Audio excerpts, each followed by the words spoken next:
안녕하세요. cdman.ir.com의 cdman입니다. 이번에 삼성에서 받은 샘플 제품인데 삼성 캠코더 HMX-T10입니다.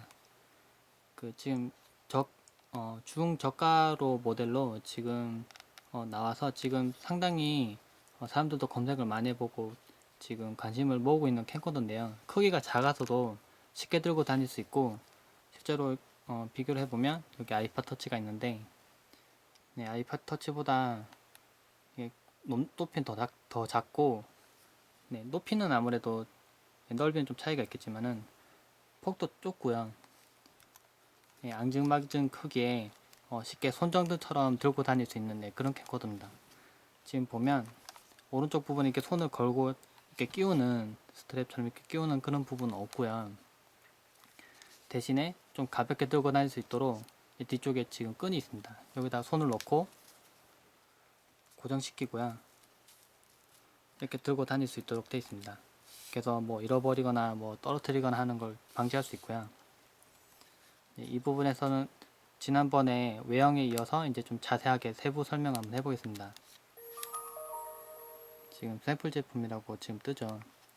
엔지니어링 샘플 제품이고, 네, 지금 촬영 대기 중인데, 예, 우선 이쪽에는 이제 전원 버튼과 화면에 지금 나타나고 이렇게 표시등 갖다가 없애고 나타나게 하는 버튼이 있습니다. 누르면은 없어지고요. 또 누르면 나타납니다. 그 스마트 오토 기능을 켜고 끄고 할 수도 있고요. 어떤 분 모든 내용을 오토로 할 건지 그리고 아니면 수동 모드로 할 건지 정하는 부분입니다. 스마트 오토를 켜놓은 상태에서는 킥 메뉴가 동작 안 하고요. 해제해 달라고 뜨죠. 꺼주면 누르면 킥 메뉴가 뜹니다. 장면 모드를 선택할 수 있고요. 뭐 빠르게 달리는 걸 찍는 거, 그리고 뭐 야간 모드, 여러 가지 모드가 있는데 선택할 수 있고, 동영상 해상도도 1080에 60i 촬영이나 아니면 720에 60p 촬영, 480에 60p 촬영이 가능합니다. 480은 SD급의 촬영 화질이고요. 그리고 사진 해상도도 이 부분에서 선택이 가능합니다. 2메가냐 아니면 4.7메가냐. 네, 그리고 화이트 밸런스도 설정할 수 있고요. 보통 자동 놓고 사주면 되지만은 빛이 좀 많거나 좀 그럴 때 좀 아무래도 설정을 직접 해야 된다면 이런 식으로 선택할 수 있고, 그리고 하나 사용자들이 꼭 확인해 보는 부분인데 사용자 설정을 해서 화이트 밸런스를 맞춰 놓고 사용할 수 있습니다. 근데 지금 이거 사용하면서 좀 재밌었던 거는 메뉴가 떠서 지금 설정하는 부분이지만 바깥쪽에 촬영이 실제로 이렇게 되고 있는 부분이 보입니다. 제 손도 보이고요. 그래서 지금 메뉴를 선택했을 때 어떻게 보이는지 미리 확인할 수 있습니다. 이렇게 눌렀을 때 네, 지금 색이 변하고 있는데 이 부분을 바로 확인하면서 선택할 수 있어서 이 부분 괜찮은 것 같고요. 노출 보정도 이 부분에서 바로 이렇게 어둡게 또 밝게, 네, 과하게 밝게 이렇게 선택 가능합니다. 네, 초점도 이 부분에서 수동이냐 뭐 접사 멀리 이런 식으로 해서 선택 가능하고요. 지점 선택으로 해서 제가 원하는 부분에 눌러서 초점을 정하는 부분으로 해서 사용도 가능합니다. 네, 지금 그리고 메뉴를 살펴보면 메뉴 누르면은 오른쪽 맨 밑에 보면 이제 메뉴라고 있고요. 메뉴 눌러보면 이제 이 부분도 이제 확인해 볼 텐데 장면 모드 선택할 수 있는 거 아까 나왔던 부분은 아까 같죠. 동영상 해상도도 이 부분 정할 수 있고 동영상 화질도 잘못 눌렀네. 동영상 화질도 이 부분에서 뭐 최고급, 고급 표준으로 선택 가능합니다. 그러니까 꼭 고화질로 촬영하지 않아도 되는 부분에서는 뭐 그렇게 촬영해도 되고요. 좀 낮춰서 촬영하면은 동영상 크기를 줄여서 뭐 업로드하는 그 부분을 좀 피로도를 갖다 좀 줄일 수 있겠죠. 6단계의 메뉴로 선택할 수 있도록 되어 있고 6개 단계 중에 두 번째 넘었는데 사진 선명도 네, 부드럽게 선명하게 표준으로 선택 가능할 수 있고요. 화이트 밸런스는 아까 했으니까 넘어가고, 조리개도 이 부분에서 수동으로 놓고 조리개를 올리거나 낮추거나가 가능합니다. 근데 다른 캠코더도 마찬가지긴 한데 진짜 고급형 캠코더가 아닌 이상은 조리개와 셔터 스피드 동시에 조절을 못합니다.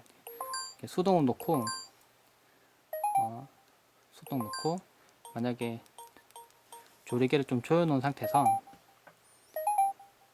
셔터 속도를 갖다가 만약에 수동으로 설정하면 아깝게 자동으로 조리개가 아까 어둡게 됐었는데 풀리면서 넘어와 버립니다. 그러니까 셔터 스피더나 조리개는 두 개가 따로 조정이 되고요.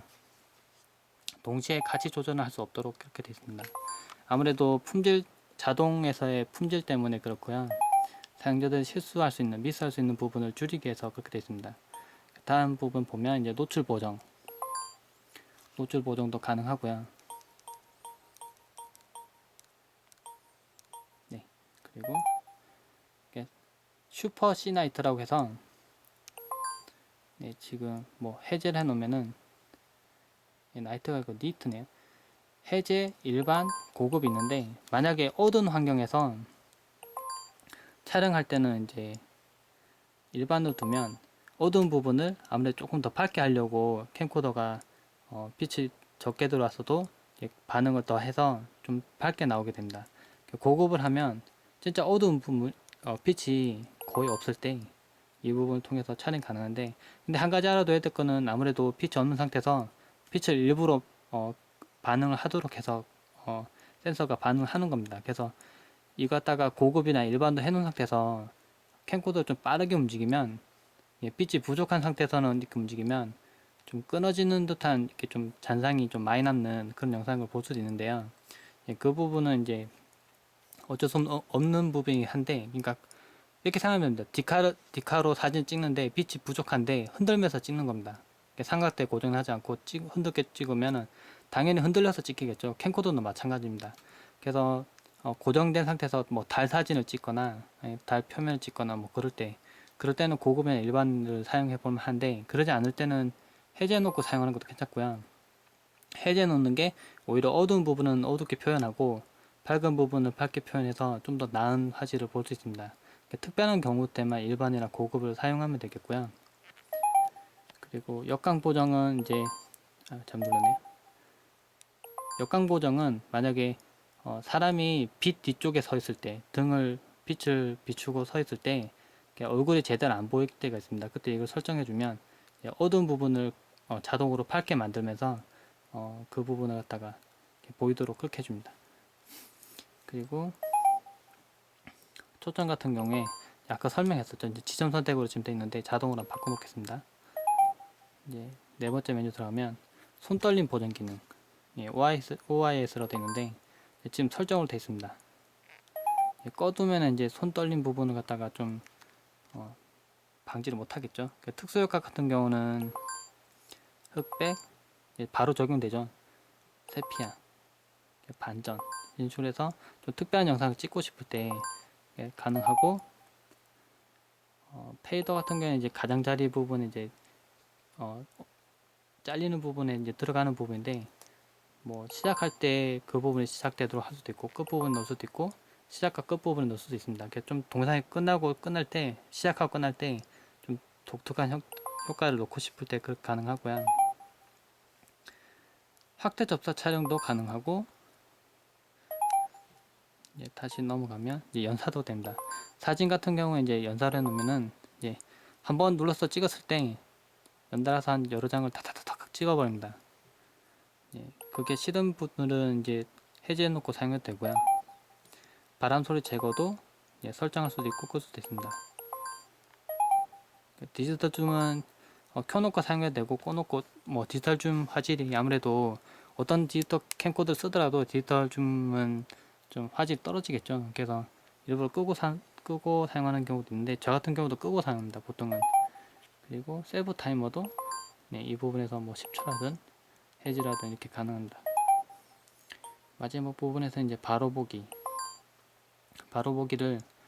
동상이나 사진 촬영하고 난 다음에 딱 보면 여기 가운데 부분에 재생 버튼이 딱 생깁니다. 그걸 누르면은 바로 재생으로 넘어갈 수 있는데, 그 부분이 나타나게 할지 안 나타나게 할지 그 부분 정하는 부분입니다. 이 부분 좀 이따 보여드리겠습니다. 가이드라인도 이렇게 가운데 부분 나타나도록 하면 모두 칸을 나눠서 가운데 이렇게 나눠서 설정 가능하고요. 이렇게 가이드라인을 많이 설정하면 네, 이런 식으로 선이 동상이 생깁니다. 구도 같은 걸 이렇게 잡을 때 구도 같은 걸 잡을 때 이렇게 하면 편하겠죠. 실제로 동상 재생할 때는 이 부분은 안 나오고요. 그리고 이제 촬영을 잠깐 해보겠습니다. 촬영을 하고요.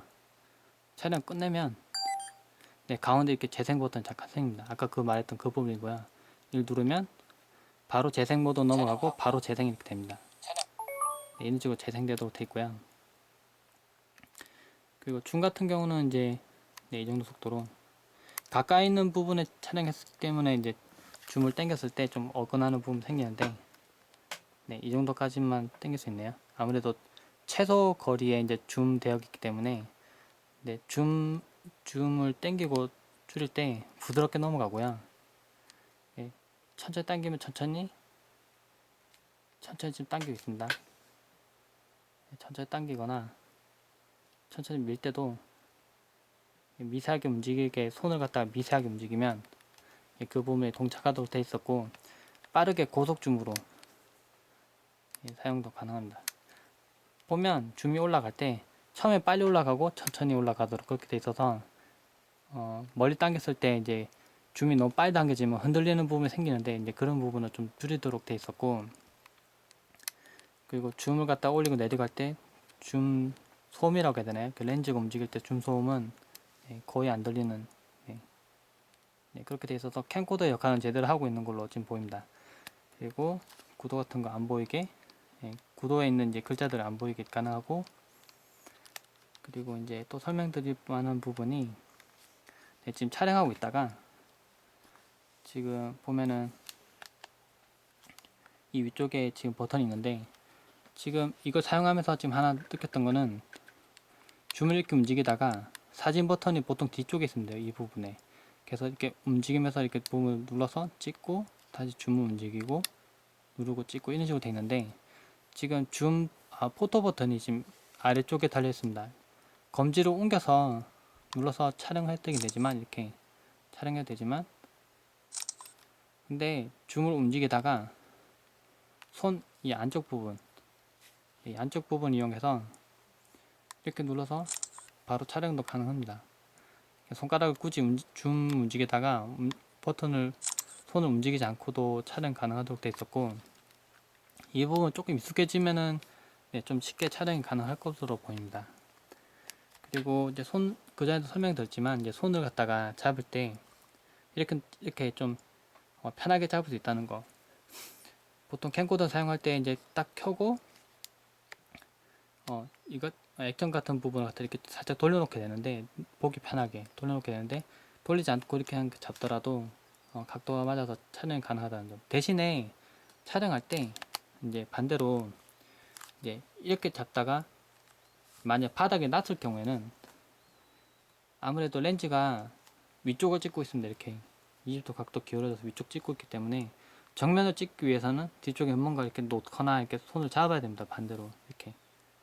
실제로도 어디 갔을 때 삼성 캠코더를 이거 전에 나왔던 모델을 쓰고 있는 분을 봤는데 앞에다가 이렇게 그냥 놓지 못하고 이렇게 잡고 있는 걸 봤는데 그 부분은 이제 조금 단점은 될 수 있겠지만은 보통 촬영할 때 보통 손에 들고 촬영하는 경우가 많기 때문에 그 부분에서는 이득이 될 수 있습니다. 손에 좀 피로도를 줄일 수 있고 일부러 돌리지 않더라도 사용 가능하다는 점, 그런 점은 괜찮은 것 같습니다. 지금 이번 시간에서 이제 좀 상태 알아보고 메뉴판에 대해서 알아보았습니다. 이상입니다.